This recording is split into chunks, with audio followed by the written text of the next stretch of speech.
मणिपुर जल रहा है, हम तमाशा देख रहे हैं। मणिपुर के अंदर अपने भाइयों पर अत्याचार किया जा रहा है, हम मौन बैठे हुए हैं। अखबारों को पढ़ रहे हैं, टीवी को देख रहे हैं और ये समझते हैं कि कुछ दिन की समस्या है, कुछ दिन बाद सारी स्थिति सामान्य हो जाएगी। और यहां तक मुझे दुख होता है कहने में कि उन घटनाओं को देख करके भी बहुत सारे हिंदू तो ऐसे हैं जिनके कान पर कोई जूं नहीं रेंग रही, जो बिल्कुल बेफिक्र और निश्चिंत बैठे हुए हैं। मानभाव, यदि आप इन घटनाओं से कुछ सबक नहीं ले पा रहे हैं तो ये मणिपुर की आग एक दिन आपके घर तक भी पहुंचने वाली है। और कभी पाकिस्तान के अंदर ये घटनाक्रम घटित हुआ, कश्मीर के अंदर घटनाक्रम घटित हुआ, बंगाल के अंदर घटनाक्रम घटित हुआ, उस समय भी हमारे लोग ये समझते थे कि कुछ दिन की समस्या है, कुछ दिन के बाद में सारी स्थिति बिल्कुल सामान्य हो जाएगी। लेकिन वो सामान्य नहीं हुई स्थिति और विस्फोटक होती चली गई।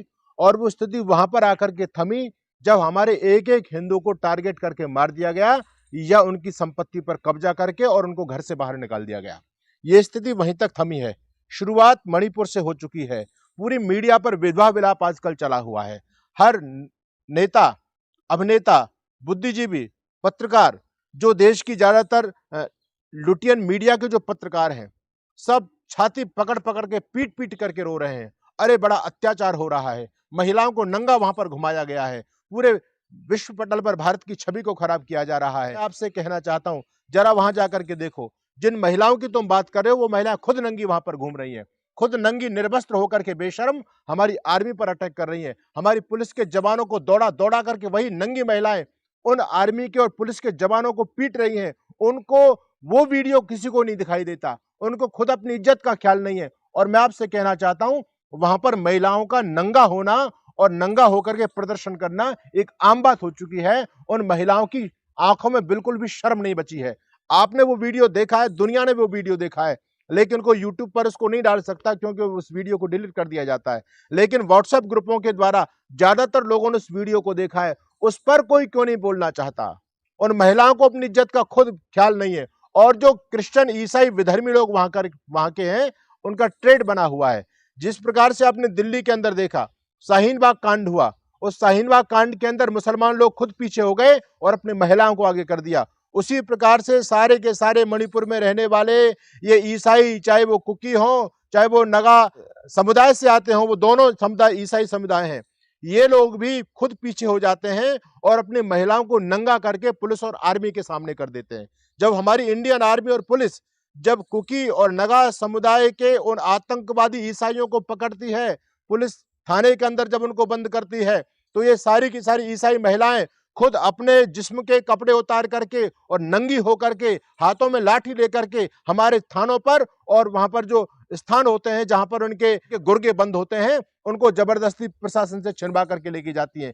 पुलिस मौन मूक होकर के देखती रहती है। अगर पुलिस उस महिला पर लाठीचार्ज कर दे तो यही लुटियन, सारे के सारे पत्रकार, राष्ट्रद्रोही लोग फिर छाती पीटने लग जाएंगे। अरे बड़ा अत्याचार हो रहा है, महिलाओं को नग्न करके पीटा जा रहा है। उन बेवकूफों को ये नहीं पता ये महिलाएं खुद नंगी होकर के घूम रही हैं। अगर वो खुद उन पर पिट जाए तो पुलिस की और आर्मी की बदनामी हो जाती है। अरे तो महिलाओं से पिट गए। ये आर्मी पुलिस करे तो करे क्या, ये दुष्ट उन आर्मी और पुलिस को कुछ भी नहीं करने दे रहे हैं। तो स्थिति यहां तक विस्फोटक हो चुकी है। मैं आपको बताना चाहता हूं, यदि आप इसी प्रकार से मौन होकर के बैठे रहेंगे, मैं आपसे ये नहीं कहता कि आप मणिपुर जाइए, मैं आपसे इतना निवेदन करना चाहता हूं कि जो विश्व पटल पर हिंदुत्व की छवि को खराब किया जा रहा है आज, इस छवि को बनाना हमारा दायित्व है। हिंदू कदापि ऐसा नहीं हो सकता जो बलात्कार करे। आप देखिए, ये जो महिलाएं वहां नंगा प्रदर्शन कर रही हैं, इनके कारनामों को आप देखिए। विवश होकर के व्यक्ति इस प्रकार के निर्णय लेता है। जब ज्यादा अत्याचार किसी समुदाय विशेष पर होता है, तब आखिर मरता क्या नहीं करता। तो वो भयंकर अपमानित उनकी बहन बेटियों के साथ में अत्याचार किया जा रहा है, हिंदू लोगों की बहन बेटियों के साथ में। अभी वो वीडियो आप लोगों ने देखा होगा, यूट्यूब तो उसको डिलीट कर देता है, लेकिन मैं आपको बताना चाहता हूं कि किस प्रकार से हिंदू बेटियों को, एक एक बेटी को टारगेट करके ये कुकी और नगा समुदाय के ईसाई दरिंदे हमारी बहन बेटियों को टारगेट करके उनको मार रहे हैं, उनकी इज्जत के साथ खिलवाड़ कर रहे हैं।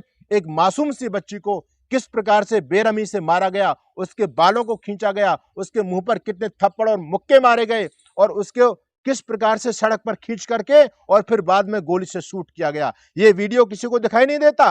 वो नंगी महिलाएं जो तांडव सड़क पर कर रही हैं, जो अश्लीलता का नग्न प्रचार कर रही है, नंगी घूम करके पुलिस पर लाठीचार्ज कर रही है, वो महिलाएं किसी को दिखाई नहीं दे रही। केवल दुनिया को केवल हिंदू दिखाई दे रहा है कि उन दोनों लड़कों ने 2 ईसाई महिलाओं का बलात्कार कर दिया।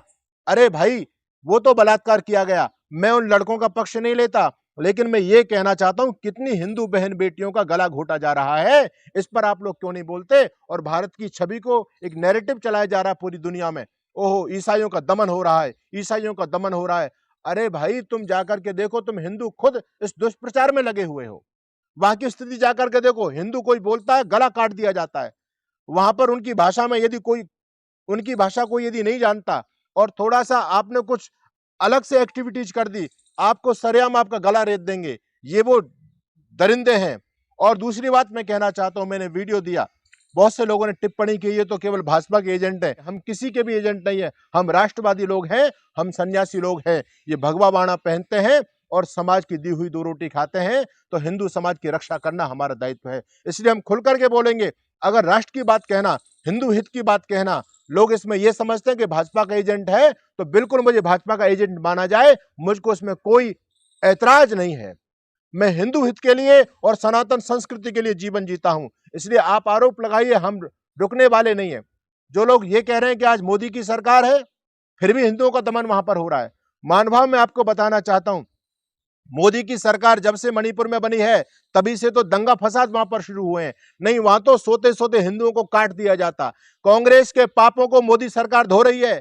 किस प्रकार से जवाहरलाल नेहरू ने मेरे उन मैथई हिंदू भाइयों पर अत्याचार किए, कांग्रेस का एक लंबे समय तक राज्य रहा है, किस प्रकार से उनका गला घोटा गया, ये अत्याचार वो सहते रहे। अब जब मोदी सरकार आई है, तो मोदी सरकार ने उन वंचित हिंदू लोगों को मुख्य धारा से जोड़ने का काम किया है। यही उस झगड़े का कारण बना है, क्योंकि एसटी समुदाय के अंदर केवल ईसाई और मुसलमान लोग आते थे। वो मुसलमान आते थे जो घुसपैठ होकर के वहां पर कब्जा कर चुके हैं, वो ईसाई लोग आते थे जो धर्मांतरित हो चुके हैं, और म्यांमार के वो भगोड़े, वो घुसपैठी है, वहां पर बहुत बड़ी लाखों की संख्या में आज वहां पर पहुंच चुके हैं। और हमारे मैथई भाइयों को कन्वर्ट करके उनको हमसे दूर किया गया, उनके जेहन में हमारे खिलाफ जहर भरा गया है। मैं आपसे निवेदन करना चाहता हूं, आज उन देशद्रोहियों की संख्या 60% से ज्यादा वहां पर हो चुकी है। हिंदी तो केवल 40% से अब कम ही बचा है। जितना भी भूभाग है, उस पर उन ईसाई और मुसलमान लोगों का कब्जा हो चुका है। हिंदुओं के पास में केवल 10% भूभाग बचा है। और 1960 में जवाहरलाल नेहरू ने पाप किया था, वहां पर लैंड रिफॉर्म एक्ट लागू किया गया। उस एक्ट का मतलब था कि यहाँ पर जो एसटी समुदाय के लोग हैं, और एसटी समुदाय के अंदर केवल मुसलमान और ईसाइयों को रखा गया, हिंदू को नहीं रखा गया। और इस व्यक्ति ने एक्ट लागू किया, जो एसटी समुदाय के लोग हैं वही पूरे मणिपुर के अंदर कहीं पर भी जमीन खरीद सकते हैं। लेकिन जो लोग एसटी समुदाय में नहीं आते, वो जहां पर हैं वो वहीं पर रह सकते हैं।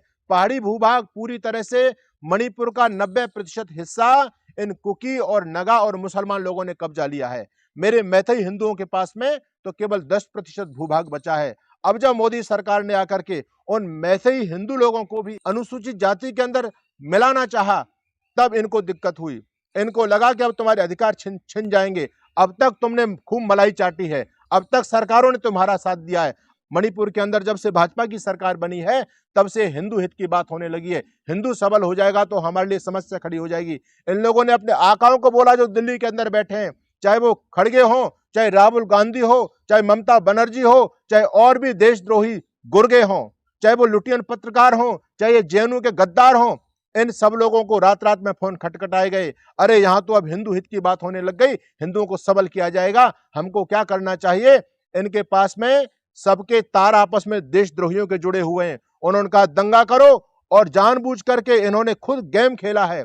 आप सोचिए, आज से लगभग 2 महीने पुरानी घटना, और अचानक से संसद सत्र से केवल 1 दिन पहले कैसे वो वायरल हो जाती है? उस घटना को क्यों अब तक छिपा करके रखा गया? अरे एक घटना नहीं है भाई, हमारे हिंदू बहन बेटियों के साथ में जो अत्याचार बलात्कार हुए हैं, उनकी घटना क्यों नहीं वायरल की गई? हिंदुओं ने यह काम नहीं किया, उन्होंने किसी का वीडियो नहीं बनाया। इन लोगों ने जानबूझ करके वीडियो बना करके और उसको विश्व पटल पर फैलाया है। इससे केवल मोदी सरकार की छवि खराब नहीं हो रही है, बल्कि भारत की छवि दुनिया में खराब हो रही है। मैं आपसे कहना चाहता हूं, अब समय है, हम मोदी को कब तक कोसते रहेंगे? अगर हम मोदी को कोसेंगे तो आपका हिंदुत्व खत्म हो जाएगा। योगी को कब तक कोसेंगे? हिंदू का खुद दुश्मन आज हिंदू बना हुआ। आश्चर्य की बात यह, इतने लंबे समय से हमारा अत्याचार, हम पर अत्याचार होता रहा। चाइना उन दुष्टों को सपोर्ट कर रहा है, मुसलमान उन दुष्टों को सपोर्ट कर रहे हैं, ईसाई लोगों को जो मणिपुर के अंदर तांडव आजकल मचाए हुए हैं। आर्मी भी घबरा रही है, ये कह रहे हैं वहां से ईसाई लोग भाग रहे हैं। अरे जो समुदाय वहां 60% हो चुका है वो डरेगा या 40% वाला डरेगा?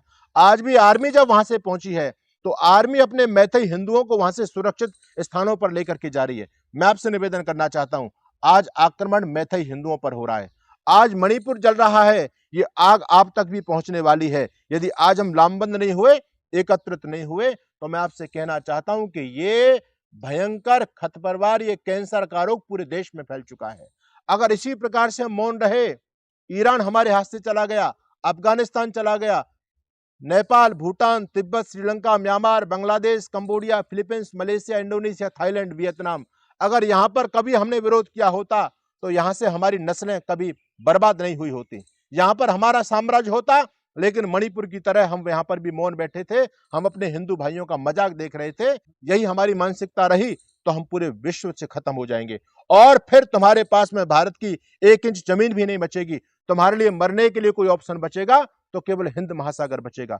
मैं आपसे निवेदन करूंगा, आज हिंदुत्व की छवि को खराब किया जा रहा है और हिंदू आज उनका समर्थन कर रहा है, उनका सपोर्ट कर रहा है। हिंदू इतना बेवकूफ बन गया, इसको अकल नहीं है। यानी इतने लंबे समय तक तुम पर अत्याचार रहा, पूरी दुनिया से तुमको समाप्त कर दिया, तुम अभी भी प्रेम और भाईचारे की बात कर रहे हो? अरे तुमको शर्म नहीं आती? इतनी बेवकूफी इस हिंदू के दिमाग के अंदर ही है, इसको अपना भविष्य कुछ भी नजर नहीं आ रहा। इसकी स्थिति तो उस तरह से हो गई, कहते हैं एक बार एक जंगल के अंदर शेर ने कहा लोमड़ी से कि जाओ मुझे भूख लगी है, मेरे लिए भोजन की व्यवस्था करो। लोमड़ी बड़ी चालाक होती है, उसने जाकर के गधे को पकड़ा और गधे को कैसे कहे कि तुझे मरवाने के लिए शेर के पास लेकर के चलती हूं। उस लोमड़ी ने एक षड्यंत्र रचा और उसने कहा कि चल, शेर अब जंगल का अब तक राजा था, लेकिन अब शेर जंगल पर राज्य नहीं करना चाहता, उसे कोई अपना उत्तराधिकारी चाहिए, वो जंगल का राजा तुझे बनाना चाहता है, तू मेरे साथ चल, मैं तुझको जंगल का राजा बनवा करके लाती हूँ। वो गधा बेचारा भोला भाला उस दुष्ट लोमड़ी की चाल में फंस गया और शेर के पास में पहुंच गया राजा बनने के लिए। अब शेर तो पहले से भूखा बैठा था। शेर ने जैसे गधे को देखा, शेर ने एकदम भयंकर आक्रमण उस पर किया। गधा समझ गया कि क्या मामला है, गधा ने अपनी दुलत्ती फेंकी, गधा एकदम दौड़ लगाई, गधा भागने में सक्षम हो गया, लेकिन दुर्भाग्य से गधा के दोनों कान शेर ने काट लिए, लेकिन गधा के जीवन की रक्षा हो गई। गधा जैसे तैसे अपने अपने स्थान पर पहुंचा। लोमड़ी फिर गधे के पास में आई और कहा, रे बेवकूफ, तू क्यों भग करके आ गया वहां से? गधे ने कहा, तू मुझे मरवाना चाहती है, तू कहती थी कि शेर तुझे जंगल का राजा बनाना चाहता है और शेर तो मुझे मारने के लिए प्रयास कर रहा था, अच्छा हुआ मैं बच करके भगाया, नहीं मैं तो मारा जाता। लोमड़ी ने कहा, अरे तू वास्तव में गधा ही रहा, तेरे में अकल बिल्कुल भी नहीं है। अरे बेवकूफ, वो तुझे मारना नहीं चाहता है। गधे ने कहा, मेरे कान क्यों काटे? तो लोमड़ी कहने लगी, बेवकूफ, तुझको पता नहीं है, शेर तुझको जंगल का राजा बनाते तो जब राजा तुझको बनाते तो तेरे सिर पर मुकुट पहनाते या नहीं पहनाते? तेरे बड़े बड़े कान मुकुट पहनने में बाधा बन रहे थे, इसलिए शेर ने पहले तेरे कानों को काटा है। गधा बेचारा भोला भाला इसकी चाल में फिर फंस गया। लोमड़ी की बात पर इसको विश्वास हो गया। लोमड़ी ने कहा, चल दोबारा से तुझे राजा बना के लाती हूँ। गधा फिर चला गया और जब गधा अब की बार में पहुंचा, शेर को फिर गुस्सा आया, शेर ने उस पर आक्रमण किया। गधा फिर भगा वहां से, उसने दुलत्ती मारी, लेकिन दुलत्ती तो मारी, शेर ने गधे की पूंछ को अपने मुंह में भर लिया। गधे की पूंछ उखड़ गई, लेकिन गधा बचने में कामयाब हो गया। अब की बार गधे को बहुत गुस्सा आया। लोमड़ी से कहा, तू बदमाश है, तू षड्यंत्र मेरे साथ में कर रही है, तू मुझे मरवाना चाहती है। लोमड़ी ने कहा, रे बेवकूफ, तू वास्तव में गधा ही है, तेरे में अकल बिल्कुल भी नहीं है। अरे तू भागता क्यों है? शेर तो तुझको राजा बनाना चाहता, तू उसके पास में जाकर के भाग करके क्यों आ जाता है? गधे ने कहा, मेरी पूंछ उखाड़ ली शेर ने, शेर मुझे मारना चाहता है। लोमड़ी ने कहा, रे बेवकूफ, तू जब जंगल का राजा बनेगा तो सिंहासन पर बैठेगा नहीं बैठेगा?